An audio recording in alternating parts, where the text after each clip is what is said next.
So, welcome to another episode of Connaissance Specialist. So, here in this today's session, we have a very great leader, thinker amongst us. I welcome Mr. Charanjit Singh. Thank you. And Charanjit Singh has been in the rural administration and has contributed a lot in the policy implementation in rural administration. So today we have gathered to ask him some pertinent questions, which I think everyone on the other hand is looking answers for. So welcome to the podcast series, sir. Thank you. And so shall we start with the questions? Yes. So, sir, the first question is your journey from an IAS officer to a key leader in rural development is truly inspiring. What motivated you to dedicate such a significant part of your career in empowering the rural communities in India? Thank you very much for giving me this opportunity to share my views. So, first of all, I belong to Indian Forest Service of 90 batch. So, this journey is also very interesting. I was basically interested in the nature from the very beginning. So, I wanted to do something for the nature. So, the corollary is that you go to such service where you can do something for the nature. So, I joined the Indian Forest Service in 1990. Right. So, I started working there. Then after working after certain 10-15 years, I came to this conclusion that you can't look the nature in isolation. The people living in the rural areas and the nature, they are interconnected. Right. So they are dependent on each other. So if the people are well, the nature will be certainly taken care of in the best possible manner with the people. So then I started working in that direction. That rural development is the key area where I should focus on. So that's why then I shifted to central government in the Ministry of Rural Development. So luckily I got an opportunity to work for more than 13 years in the Ministry of Rural Development. So I could contribute a lot, and so that is the how this journey took shape. Right. So the next question is you played a pivotal role in the Ministry of Rural Development, particularly in driving livelihood missions and women's self-help groups. So how did these initiatives shape the socio-economic landscape at the grassroots levels? Okay. So as you know, this self-help group movement is really a humongous movement in the country. More than 10 crore households have been mobilized into around 91 lakh self-help groups. Right. So there is no parallel anywhere in the world which has got such a huge reach across and totally dedicated to women. That is also the beauty of this. So, but it's not my role only. So there is a whole team which works behind it. So you get the opportunity to represent them. That's a separate thing. And it started in the year 2011-12. So after a journey of 12-13 years, such a large number have been achieved. But the contribution has been of everybody, whether the people working at the village level, block level, district level, state level, central level. When everybody contributes, only then such huge numbers are achieved. And one more thing I want to say, this has been not only the economic development. The economic development, no doubt, more than 11 lakh crore bank credit has been leveraged by the SHG member with NPA of just 1.7%. So no sector, no industry gives such a low NPA. So this shows that the women not only take the loan, they put it into the productive use and then they return it with interest. So that is the beauty. So that is the economic development has been ushered in the rural area due to this. Then the social development, the marginalized people, whether the scheduled castes, scheduled tribes, then the minorities, PVTGs, all the marginalized sections have been covered by this program. So this is the social economic development. And I will just touch one more part, that Now this is reaching to the political development also. Now everybody knows that the role played by the women. So all the political parties recognize it very well that if you want to win, then you can't ignore this sector. So I find that the biggest achievement of this program is that it has provided a platform to the women outside their home. So they don't follow their husbands or their sons or fathers. They decide among themselves that which is the best party, which can provide them the benefit. So I think that is the biggest empowerment which has been assured by this program. True. Very, very significant development there we can see, and the upliftment of the marginalized is really a wonderful job the government is doing. Right. So, the next question, sir, is like leading the transformation of 10 crore women through self-help under the DAY NRLM is a landmark achievement. Now, what leadership and policy principles guided this massive mobilization? Okay, as I mentioned, this program was launched in the year 2011, but there is a history also behind this. Right. So if you go back into 80s, 90s, etc., there were so many programs like IRDP was there, DOCRA was there. In 1999, SGSY came into the picture. So there was a lot of learning. So we learned from that and we came to the conclusion that there are two, three things which we need to focus on, which I want to apply here. The first thing we came to believe that if the poor handle the issue of poverty themselves, only then the best results can be achieved. Right. So this was our first learning. Second learning was that we need to focus on the exclusion and the inclusion errors. Right. Exclusion error means that the deserving people should not be left out of the program. Right. And inclusion error that the undeserving people should not come into the program so that they take the benefit and the objectives of the program are not achieved. So this was the second learning. The third learning was that we should not give any component as a grant. Because when you give grant, then so many unscrupulous elements come to the picture and then they want to take the benefit. So we removed that we will give only loans. So if you take a loan, then it's 100% sure that you know that you have to repay it, then you will use it productively as I mentioned in the beginning also. So that was the beauty. Now, when we launched this, nobody was interested in this program.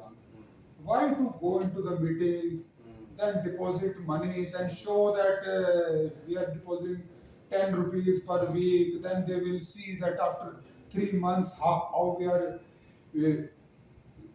taking the money into a corpus, then taking a loan out of them, then making books, then returning it. Who wants to take such a headache? There is no benefit. Right. So only the really people who were interested, they stuck to this program. So that's why we could make such a big difference. So I will say that these are the 3 points I highlight everywhere. So that's why we have been successful. Yeah, it's truly commendable that how taking cues from the previous programs, the new programs have really identified the problems which were there, which were non-performing in terms of like the people also.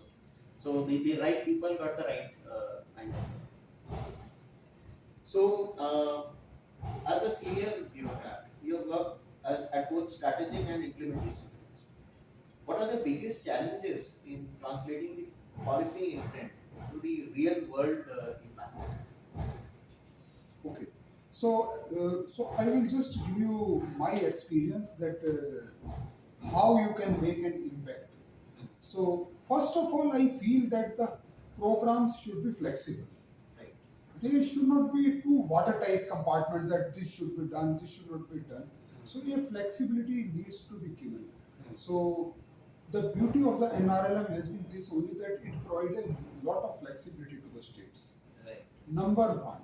Number two, there has to be constant learnings also. So the thing which may be successful now, it may not be successful after 2 years, 3 years, 5 years down the line. So you need to continuously learn and improve yourself. So this program provides that beauty also. So it continuous learning was there. The third thing was that the learning was among the states also. Like if Kerala has done something good in Panchayati Raj institution and CBO convergence, then the rest of the states can learn. If Jharkhand has done something good in marketing, the rest of the states can learn from them. Right. So it provided a platform also for cross learnings. So I think that has also been the beauty. So these are the things which I say that we need to learn. And one more thing, we need to constantly innovate also. Right. Do as many experiments as possible. Don't delay it, so that the failures can be left when we learn from them, move forward. So this has also been my experience, and I also faced so many failures. But continuously, we don't stop doing experiments, because only then you will learn and then improve, and whatever is good, then extend that. So that is the beauty. So really, we can see the amount of patience and persistence which is required in making these policies, in implementing these policies in the at the grassroots level. It's a really task which requires your patience and commitment.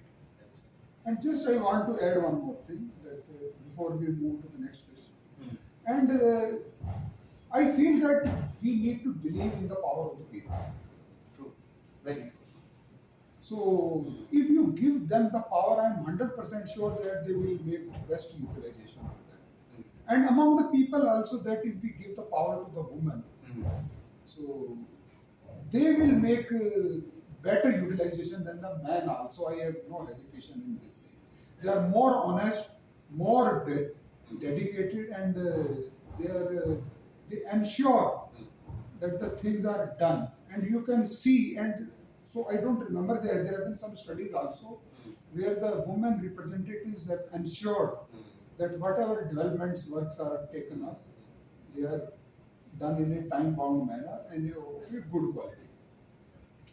So this is, I'll say, a real live study, extensive study, and the results also, which shows that the concept of rural empowerment, and specifically women empowerment, has been applicable, and the results are coming.